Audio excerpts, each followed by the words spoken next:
Pemirsa Dalwa TV yang dimuliakan oleh Allah, mari kita lanjutkan kisah yang indah daripada Imam Abi Yazid Al-Bustami. Beliau Imam Abi Yazid Al-Bustami setelah merasakan sekian tahun beliau beribadah tidak bisa mendapatkan kenikmatan, tidak bisa mendapatkan kelezatan di waktu beribadah. Beliau tanya sama ibunya, "Kenapa, Bu? Ada apa? Coba Bu dilihat, Bu. Mungkin waktu aku kecil ibu memberi aku makanan yang haram. Atau waktu aku di kandungan ibu, ibu makan makanan yang haram."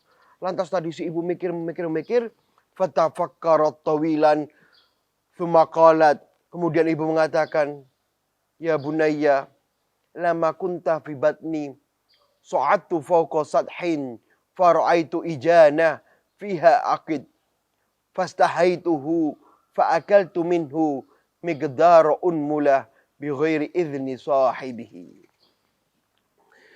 Seorang ibu mengatakan, "Oh iya, ingat ibu, dulu waktu kamu masih di kandungan, itu pernah naik ke atap, naik ke atas.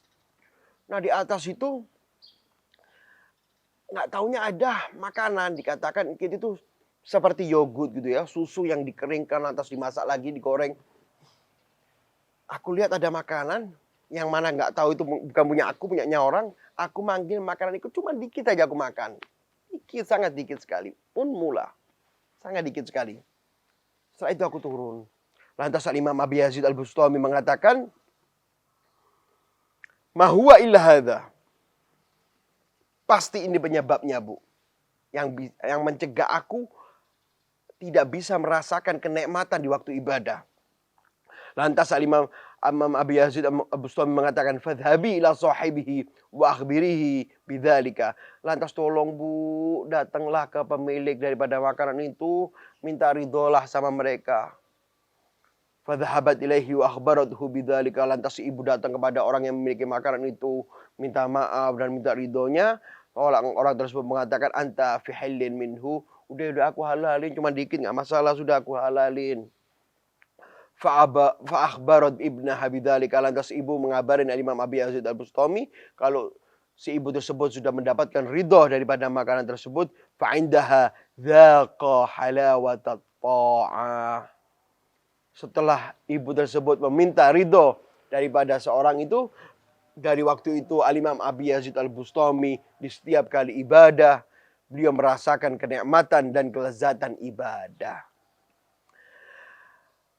Pemirsa Dalwa TV yang dimuliakan oleh Allah, dari sini kita bisa benar mengetahui sangat bahayanya orang-orang yang makan haram. Sedikit aja itu ibunya. Ibunya makan dikit aja makanan yang haram. Lantas anaknya masih di kandungan, Imam Abi Yazid. Ketika udah lahir, anaknya udah gede, udah jadi ulama besar. Setiap kali ibadah anaknya tidak bisa mendapatkan kenikmatan ibadah itu. Efeknya sampai di sana. Ya pastinya efeknya juga di waktu itu kenam ke ibunya juga. Makanan yang dikit bisa mempengaruhi kenikmatan ibadah. Makanan yang sedikit bisa mempengaruhi kebahagiaan hidup daripada Al-Imam Abi Yazid Al-Bustami. Maka bagaimana dengan makanan yang banyak? Makanya hati-hati, benar-benar dijaga. Jangan terlalu diremehin. Ya. Al-Imam Haramain, beliau pernah bercerita. Imam Haramain itu kalau ngajar, beliau nggak ngajar. Di waktu Imam Haramain itu mengajar, beliau mengatakan, "Aku ngajar kadang-kadang Imam Haramain kalau ngajar agak gagap. Lantas Imam Haramain tanya sama murid-muridnya, "Tahu kenapa saya kalau ngajar itu kadang-kadang agak gagapnya sedikit? Tahu kenapa?" Gue nggak tahu. Dikasih tahu sama Imam Haramain. Imam Haramain orang ulama besar di Haramain. Dia mengatakan, "Dulu waktu aku masih bayi, di waktu itu aku menangis di rumah. Dan si ibuku tidak mampu memberi susuku. Karena ibuku sangat sakit sakit agak parah. Ibunya lemah sekali. Lantas ada tetangganya, perempuan, mengambil daripada Imam Haromen digendong. Imam Haromen yang masih bayi digendong. Disusuilah sama tetangga ibu tersebut. Nggak tahu. Karena abahnya Imam Haromen itu benar-benar mewanti-wanti kepada ibunya. Kamu jangan makan makanan dari manapun kecuali makanan dari aku. Kata bapaknya Imam Haromen kepada ibunya. Bapaknya mengatakan, saya ini kerja mencari uang halal untuk makannya kita di rumah. Dan engkau juga aku kasih makan halal, biar engkau nanti memberikan susu kepada anakku, makanan yang halal. Jangan anakku disusukan kepada siapapun. Hati-hati. Itu diwanti-wanti sama suaminya. Jangan gampang-gampang memberi susu kepada anak. Kalau udah anak, makan yang haram nanti nggak benar. Benar-benar takut bapaknya. Lantas si ibu tadi karena udah lemah, itu bayi diambil sama tetangganya diminumin susu. Disusuin. Setelah itu tahu ibunya. Ingat, ya Allah. Ini abahnya Imam Haromen ini sudah wanti-wanti dulu. Jangan sampai saya memberikan makan memberikan susu kepada orang lain. Itu yang dulu diwanti-wanti sama abahnya Imam Haromen. Maka lantas langsung ibunya dengan sakit-sakit datang kepada anaknya, dicongkel mulutnya, dimuntahkan susu yang udah masuk dalam perutnya. Dimuntahkan perutnya, kata digosok-gosok terus. Sampai diusahakan benar-benar bersih. Nah, Imam Haromen mengatakan di waktu itu aku dimuntahkan sampai benar-benar bersih. Nah, aku ngajar ada gagap dikit itu. Kenapa? Karena masih ada siksa dikit daripada susu yang gak baik yang masuk dalam tenggorokanku. Sisa sedikit itu efeknya sampai seperti itu. Jadi jangan kita terlalu meremehkan. Makanan yang haram itu sangat-sangat berbahaya. Yang tadi Imam Abi Yazid Al-Bustami nggak bisa merasakan kenikmatannya ibadah. Lantas Imam Haromen ngajarnya pun kadang-kadang agak sulit untuk berbicara. Itu efek daripada makanan-makanan yang haram. Begitu juga para ulama-ulama kita benar-benar menjaga makanan yang masuk ke dalam tubuhnya. Ya, anak-anaknya benar-benar dijaga. Di dalam hadis juga Rasulullah SAW beliau bersabda, man akalal haram asad jawarihuhu sya'a am aba. Barang siapa memakan makanan yang haram, maka di tubuhnya dia akan bermaksiat kepada Allah Subhanahu wa taala, sya'a am aba, mau nggak mau akan bermaksiat. Ini kan bahaya. Nggak bisa kita, saya nggak mau itu haram, saya nggak mau berbuat demikian. Kalau kita udah makannya haram, kita nggak bisa mengatakan tidak mau. Tubuh kita yang mau nanti. Itu efeknya daripada makanan haram. Sangat berbahaya sekali. Diceritakan bahwasannya Al-Imam Ahmad Ibnu Hanbal. Imam Ahmad Ibnu Hanbal ini pada suatu hari beliau jalan-jalan ke tepi sungai. Beliau dapatkan apel yang sudah tinggal separuh. Ngalir di sungai. Beliau ambil apel tersebut, itu beliau gigit. Beliau makan sama Imam Ahmad bin Hanbal, dimakan. Setelah dimakan, Imam Ahmad bin Hanbal mengatakan, loh, kok saya makan apel ini? Kan bukan haknya saya ini. Bagaimana kalau haram? Lantas keliling Ahmad bin Hanbal. Diambil dari mana asalnya, diikuti. Dari ngalirnya sungai itu, diikuti dari mana paling.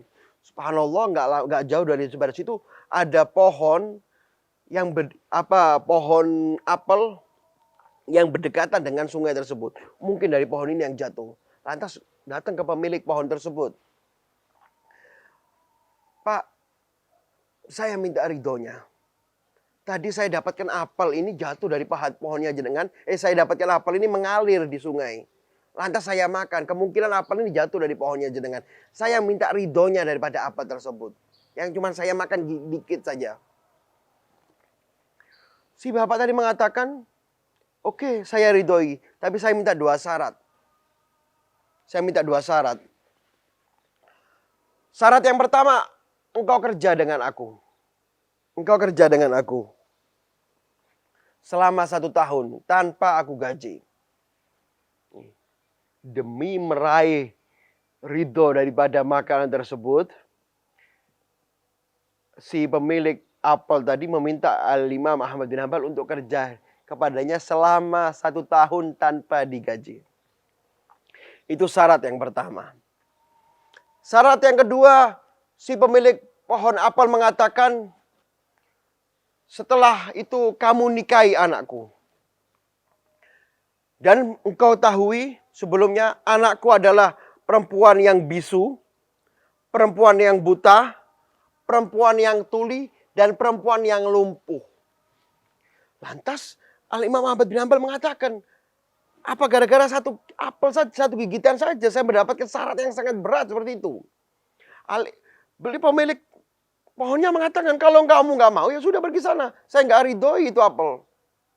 Lihat Al-Imam Ahmad bin Hanbal, ulama besar, wali besar.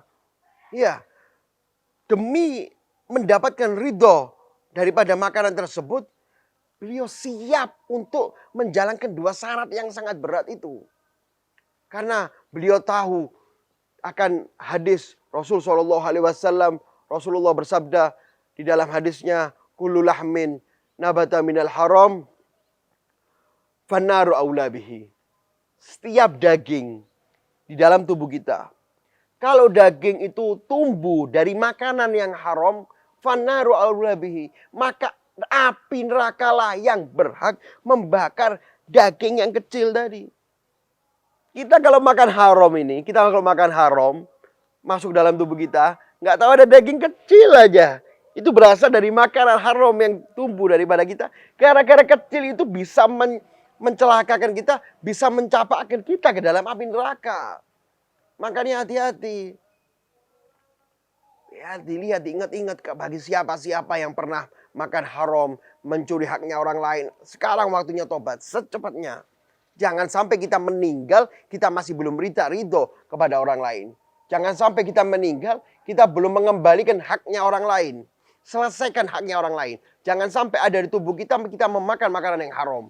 Oh ya, saya dulu pernah makan di sini, saya belum bayar. Oh ya, saya dulu mengambil haknya ini, saya belum minta ridhonya. Cepat-cepat minta ridho kepada mereka. Karena takut daripada ancaman hadis tersebut. Dikit saja bisa menyebabkan kita masuk dalam api neraka. Nah, Al-Imam Ahmad bin Hanbal, beliau mengetahui hadis tersebut dan beliau nggak mau gara-gara satu gigitan saja bisa memasukkan beliau ke dalam api neraka. Syarat seperti apa saja beliau akan tantang daripada syarat itu. Lantas beliau bekerja dengan orang tersebut selama 1 tahun tanpa digaji. Setelah itu si orang tua tersebut menikahkan Al-Imam Ahmad bin Hanbal dengan anaknya. Katanya mertuanya tadi, bapaknya, kamu akan saya nikahkan dengan anak saya. Anak saya itu buta, anak saya itu tuli, dan anak saya itu bisu, nggak bisa bicara. Dan anak saya lumpuh. Ayo, siapa yang sekarang yang mau menikahi wanita seperti itu? Ya, orang-orang yang kalau berpikir merasa rugi dia. Lihat Al-Imam Ahmad bin Hanbal. Dia menikahi bukan untuk kesenangan saja. Dia menikahi wanita tersebut untuk menyelamatkan dirinya. Untuk meraih ridho apel yang satu gigitan tadi. Subhanallah, nikahlah. Setelah nikah, si orang tersebut memasukkan Al-Imam Ahmad bin Hanbal di dalam kamar. Sampai masuk ke dalam kamar, Al-Imam Ahmad bin Hanbal mendapatkan wanita yang cantik. Nggak ada cacatnya sama sekali. Bingung Al-Imam Ahmad bin Hanbal. Mungkin bukan ini istri saya. Mungkin bukan ini istri saya. Dikatakan sama wanita tadi, kenapa? Ya, ayahmu itu mengatakan, saya akan dinikahkan oleh anak ayahmu, tapi anaknya itu bisu, anaknya itu tuli, anaknya itu nggak bisa berbicara. Anaknya itu buta, dan anaknya lumpuh. Saya lihat engkau sempurna. Tidak ada cacat sama sekali. Lantas si anak tadi mengatakan, iya betul, ayahku tidak berbohong. Aku ini bisu karena mulutku ini tidak pernah saya tidak pernah menggunakan lisanku ini untuk berbohong. Ya, ini bisu di dalam kejelekan. Di dalam kebaikan nggak bisu. Mataku buta, betul buta di dalam kejelekan, buta di dalam kemaksiatan. Mataku tidak pernah aku gunakan melihat sesuatu yang diharamkan oleh syariat. Telingaku, benar aku tuli karena tuli di dalam kemaksiatan. Tidak pernah aku gunakan telingaku ini untuk mendengarkan kemaksiatan. Dan kakiku dibilang lumpuh, benar ayahku. Karena aku tidak pernah menggunakan kakiku ini untuk melangkah ke dalam ke tempat-tempat kemaksiatan. Fasubhanallah. Sungguh nikmat Al-Imam Ahmad Ibnu Hanbal. Beliau untuk mendapatkan ridho daripada makanan tersebut, beliau siap menghadapi syarat tersebut, dan alhamdulillah beliau mendapatkan ridho dan beliau mendapatkan wanita yang sangat-sangat solehah. Itu akan kesabaran Al-Imam Ahmad Ibnu Hanbal. Pemirsa Dalwa TV yang dimuliakan oleh Allah, kisah-kisah daripada ulama-ulama yang kita ceritakan tadi, harus kita ambil hikmah. Harus kita ambil ilmu daripada cerita-cerita tersebut. Mengapa sedemikian ulama itu? Makanan yang kecil aja mereka hebohkan. Karena mereka para ulama benar-benar sangat-sangat mengetahui. Makanan yang kecil yang tumbuh dari haram itu sangat berbahaya. Berefek yang tidak baik buat tubuh kita. Maka mereka sangat menjaganya. Dan itu yang harus kita tiru juga. Kita kerja. Kerja kita dianjurkan juga kerja. Kita dianjurkan juga mencari nafkah buat keluarga kita. Dan itu hal yang bagus. Dan itu hal yang bagus ya. Diceritakan bahwasannya Nabi Allah Isa alaihissalam ketika mendapati seseorang beribadah di gua. Seseorang beribadah di gua. Nabi Allah Isa alaihissalam tanya kepada orang tersebut, kamu beribadah berapa lama di sini? Lantas siapa yang memberikan makan buat kamu? Dia mengatakan, saudaraku selalu datang ke sini membawakan makan buat aku. Lantas Nabi Allah Isa mengatakan, saudaramu itu yang selalu membawakan makan buat kamu, saudaramu itu lebih ahli ibadah daripada kamu. Mengapa demikian? Karena saudaranya tadi, beliau juga ibadah, beliau juga membawakan nafkah buat dirinya, dan beliau memberikan nafkah buat keluarganya. Menunjukkan orang yang memberikan nafkah buat keluarganya, pahalanya sangat-sangat besar. Akan tetapi yang perlu digarisbawahi, jangan sampai dia mendapatkan rezeki makanan yang tidak baik, yang haram. Jangan sampai dia berbuat yang tidak baik di dalam perdagangannya dia. Jangan sampai dia berbohong di dalam perdagangannya dia. Jangan sampai dia menipu di dalam perdagangannya. Takutnya dia mendapatkan rezeki yang tidak baik juga nanti.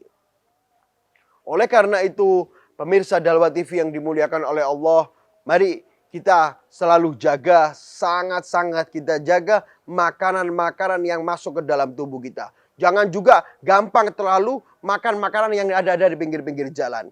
Kalau belum tahu siapa penjual daripada makanan tersebut. Kadang orang jual bakso. Baksonya dapat dari mana pentolnya?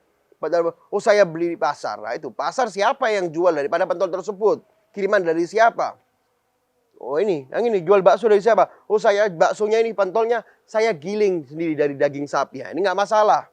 Ya, tapi kalau di pasar nanti, kadang benar-benar daging sapi. Tapi alat penggilingannya dicampur dengan babi. Ini bisa haram juga nanti.